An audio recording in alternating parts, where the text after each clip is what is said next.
The issue was a townhouse that had been built 10 years prior, and it had taken in water from multiple locations. It was getting water on both the ground level and the second floor. We get a lot of work where water intrusion is an issue or a problem, and most of the time it's a situation where the insured has called a contractor or another engineer and they've been unable to determine the source of water. It could be anything from the building envelope issues of leaking windows, improperly installed windows, improperly installed flashing. Could be gaps between vents and flashing.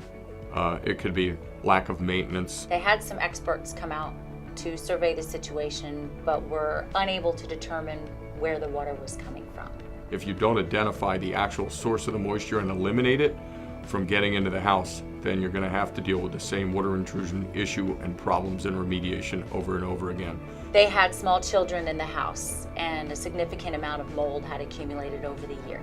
The bigger issue really was them having to live with a damp kitchen floor, delaminating floor members, wet kitchen cabinets, constant moisture coming into the house. The damage was all based on water intrusion on one side of the house. So I think it led the insured to believe that it was from one source. In this particular case, the outside drainage system in the backyard was either under-designed, improperly designed, or incapable of handling the amount of water that the water events during that year were creating. What we did was we persuaded the client to allow us to use multiple experts to address the problem. So we used one expert to deal with the groundwater issue, and he was able to identify the cause of the groundwater issue and make recommendations for repairs. The other expert was a building envelope and construction expert, and he was able to identify all the sources of the water getting in from the ground floor up. It's not typical that we would have two experts on one investigation, but this case required two experts to investigate. It was also coming through the back walls of their house due to improperly installed flashing, gaps between flashing and window vents, and improperly installed windows. And it was also leaking in because it was piling up an outside storage shed that was adjacent to the back of the kitchen.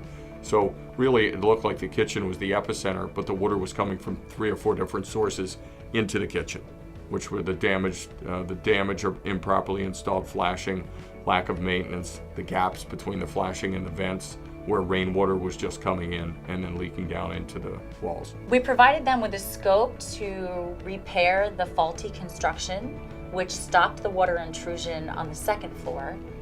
And we provided them with a plan to regrade and move the sump pump, which stopped the water intrusion on the lower levels of the home.